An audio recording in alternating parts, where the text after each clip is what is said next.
এই দেশে কম, কিন্তু পাকিস্তানে অন্য অন্য জায়গায় শাহ ওলিউল্লাহর দিকে নিসবত করে অনেক সংগঠন কাজ করে, যেগুলোর মধ্যে অনেক মুনকার কথা, মুনকার চিন্তা, যেগুলো আহলে সুন্নাত ওয়াল জামাতের মাসলাকের সাথে মিলে না, যেটা মুসা হাফিজ ভাই একটু ইশারা করেছেন সামান্য। এগুলা কথাগুলো মনে রাখতে হবে। উর্দুটা তো আলহামদুলিল্লাহ আমার কাছে আগেই ছিল, আল ফুরকান শাহ ওলিউল্লাহ নম্বর। এখন আমাদের ডক্টর শহীদুল ইসলাম ফারুকী সাহেব অনুবাদ করেছেন। যদি আমার ব্যক্তিগত রায় হলো এই ধরনের এলমি জিনিস, এলমি যে ভাষায় লেখা হয়েছে ওই ভাষায় থাকা উচিত। ওই উর্দুটাকে যদি নতুন করে ছাপিয়ে ওলামায়ে কেরামের হাতে হাতে পৌঁছানো হতো, এবং ওনারা এগুলো নিয়ে নিজেরা মজলিস করে মুযাকারা করতেন এবং নিজেরা রাস্তা গ্রহণ করতেন, ওটা হয়তো ভালো হতো। এই মতের সাথে অনেকে একমত হবেন না, এটা একটা যৌক্তিক বিষয়, ভিন্ন মত হতে পারে। কিন্তু অনুবাদ হয়েছে বহরহাল।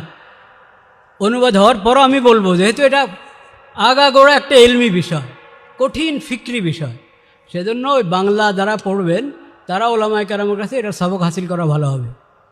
সরাসরি নিজেরা পড়েই একটা করণীয় নির্ধারণ করে নেওয়া এটা উচিত হবে না।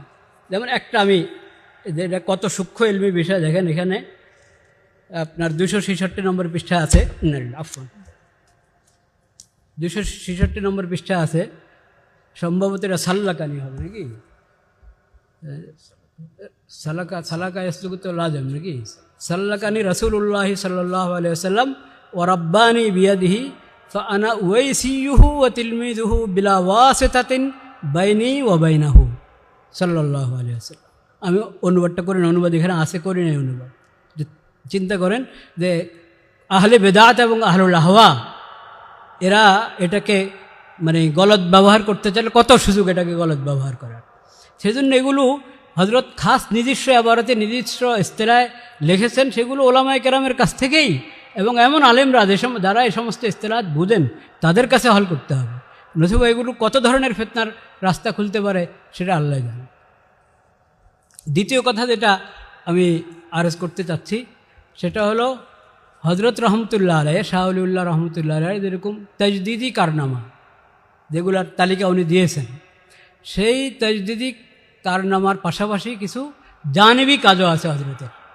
দেখা যায় বুনিয়াদি কাজগুলো থেকে আমরা দূরে থাকি, আর ওই জানিবি কাজগুলোকে একবারই বড় করে পেশ করি। যেমন একটা রেসালা হযরতের মজমুআতুল মুসালসালাত এবং আল ফজলুল মুবিন আদ-দুররুস সামিন নওয়াদের, ছোট্ট কয়েকটা রেসালা, এই দেখেন না, এগারের পরে আশিক আলাই বলনসারী রহমতুল্লাহ আলাইহি তাহকিক করে আবার ছাপিয়েছে। তো এখানে মুসালসালাতের মধ্যে অনেক মজুরা হয়। তারপরে কিছু আছে ঘুমে পাওয়া, স্বপ্নের মধ্যে পাওয়া বর্ণনা, কিছু আছে আপনার কাশফের মধ্যে পাওয়া, ইলহামের মধ্যে পাওয়া। তো শাহ ওলিউল্লাহ রহমতুল্লাহ আলাইহি আমাদেরকে যে তাজদিদি কাজ দিয়ে গেছেন, সেই তাজদিদি কাজের মধ্যে তো বুনিয়াদি উসুল আছে। কাশফ শরীয়তের দলিল না, স্বপ্ন শরীয়তের কিনা দলিল না। এটা শাহ ওলিউল্লাহর কাশফ, তাও দলিল না। শাহ ওলিউল্লাহর ইলহামও দলিল না, রাহিমাহুল্লাহ তাআলা রাহমাতান ওয়াসিআ। এটা হযরত এটা থেকে মুস্তাথনা না। তো কেন পেশ করলেন ওটা দেখেন, ওই তৃতীয়, এগুলো কেউ দেখে না। মানে আসল জিনিসটা দেখার, এখানে শেষ তৃতীয় রেসালার মধ্যে যেটাকে নামাজের নাম দিয়েছেন হযরত, ওখানে হযরত বলেছেন হাদিহি আহাদিসু নাদিরা মিন মুসনাদিল জিন ও মুসনাদিল খাদির আলাইহিস সালাম। এই খাদির রাদিয়াল্লাহু আলাইহিস সালাম এখানে লেখা আছে, রাদিয়াল্লাহু আনহু হওয়া দরকার।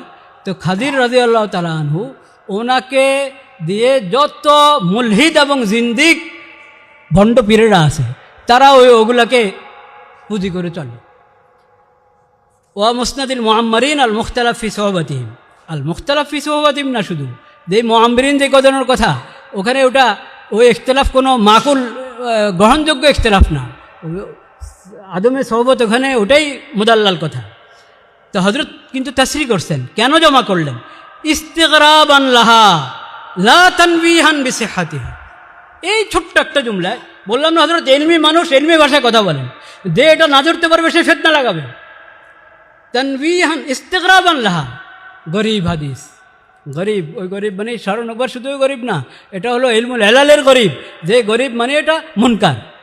ইস্তিগরাবান লাহা লা তানবিহান বিসিহাতিহা, এটার সেহাতকে আমি করি নাই, এগুলো সহি হওয়ার জন্য এখানে জমা করে নাই। এটাতে আজীব গরিব কত কিছু মানুষ রেওয়ায়ত করে রাখে, সেজন্য আমি এটা রেওয়ায়ত করেছি। দেখেন তো এখন পুরো রেসালা আপনি খুব এহতেমাম করলেন, অনুবাদও করে দিলেন, কিন্তু হজরতের ওই কথা এটা গায়েব হয়ে গেল। সেজন্য এরকম বড় ব্যক্তি যারা, তাদের থেকে ইস্তেফাদার বিষয় অনেক সতর্ক থাকা দরকার। আর দুইটা কথা বলে আমি শেষ করছি। ওবায়দুল্লাহ সিন্দি রহমতুল্লাহর কথা এখানে এসেছে যে হজরত তর্জমান শাহ অলিউল্লাহর, কিন্তু হজরত শাহ অলিউল্লাহর তর্জমান ওবায়দুল্লাহ সিন্দি রহমতুল্লাহর থেকে বড় তর্জমান হলেন হজরত শাইখুল হজরত হাকিমুল উম্মত থানভী রহমতুল্লাহ আলাই, শাইখুল ইসলাম হজরত মৌলানা হোসেন আহমদ মাদানী রহমতুল্লাহ আলাই, শাব্বির আহমদ ওসমানের নাম বলেছি, শাব্বির আহমদ ওসমানী রহমতুল্লাহ, ওনারা হলেন বড় তর্জমান। ওবায়দুল্লাহ সিন্দি রহমতুল্লাহ আলাই তর্জমানি করেছেন, কিন্তু যখন উনি বাইরের সফর করে এসেছেন তখন অসুস্থতার কারণে, মানসিক পেরেশানির কারণে ওনার বয়ানে এবং লেখায় এমন অনেক কথা এসেছে যেগুলোকে আকাবের ওলামায়ে আমাদের মানহাজের দিকে, শাইখুল হিন্দের মানহাজের দিকে, শাহ অলিউল্লাহর মানহাজের দিকে নিসবত করা সহি না। এই কথা শাইখুল ইসলাম হজরত মাদানী রহমতুল্লাহ আলাই নকশা হায়াতে বলেছেন। এই কথা মনে রাখতে হবে। এই দেশে কম, কিন্তু পাকিস্তানে অন্য অন্য জায়গায় শাহ অলিউল্লাহর দিকে নিসবত করে অনেক সংগঠন কাজ করে, যেগুলোর মধ্যে অনেক মুনকার কথা, মুনকার চিন্তা, যেগুলো আহলে সুন্নাত ওয়াল জামাতের মাসলাকের সাথে মিলে না, যেটা মুসা হাফিজ ভাই একটু ইশারা করেছেন সামান্য। এগুলা কথাগুলো মনে রাখতে হবে। আর শেষ কথা যেটা বলছি, হজরতের ওসিয়ত আমার কাছে আছে, ওসিয়তের নুসখা ফার্সিটাও আছে, উর্দু তরজমা হয়েছে, ওটাও আছে। হজরত ওসিয়ত করেছেন একটা, ওসিয়তের আব্দি জয়ীফ, অনেক আহাম ওসিয়ত। ওই ওসিয়তের মধ্যে একটা কথা আছে যে ওসিয়ত আউ্বাল ওসিয়ত, এটা প্রথম ওসিয়ত, আউ্বাল ওসিয়ত ফকির চং জাদানাস ব কিতাব ও সুন্নত দর এতকাদ ও আমল ও পায়ওয়াস্তা ব তদবির हर दो मशगुल शुदान व हर रोज़ हिस्सा अद हर दो खानदान व अगर ताकत खानदान नदारत तर्जुमा व रक़े अद हर दो शनीदान उधर अकायद मजहब क़ुदमा अहले सुन्नत इख्तियार करदान व अस तफसील व तफ्तीश आजा सलफ तफ्तीश न करदान एराज नमूदान और ब तशकीकात खाम माकूलियाँ इल्तफ़ात न करदान उधर फ़ुरूर पैरवी उलमा मुहद्दिसीन के जामे बाशद मियाँ ने फ़िक़्ह हदीस करदान व दाइमन तफरियत फ़िक़ियारा वर किताब व सुन्नत आरज़ नमूदान आँचे मुआफ़िक बाशद दर खैर कबूल आवर्दन व इल्ला कालाए बद बरे शेखावन दादान उम्मतरा हेज वक्त अद अर्ज़ मुज्तहदात वर किताब व सुन्नत इस्तिग़ना हासिल नयस्त। এই লম্বা যে নসিহত যারা ফার্সি জানেন বুঝে গেছেন, কিন্তু মূল খোলাসা হয়তো সবাই বুঝেছেন। হজরত বলছেন যে ফুরুয়াতে ফিকহিয়াকে সবসময় কিতাব ও সুন্নতের সাথে মুওয়াজানা করে করে চলা, এটা উলামায়ে কেরামের দায়িত্ব।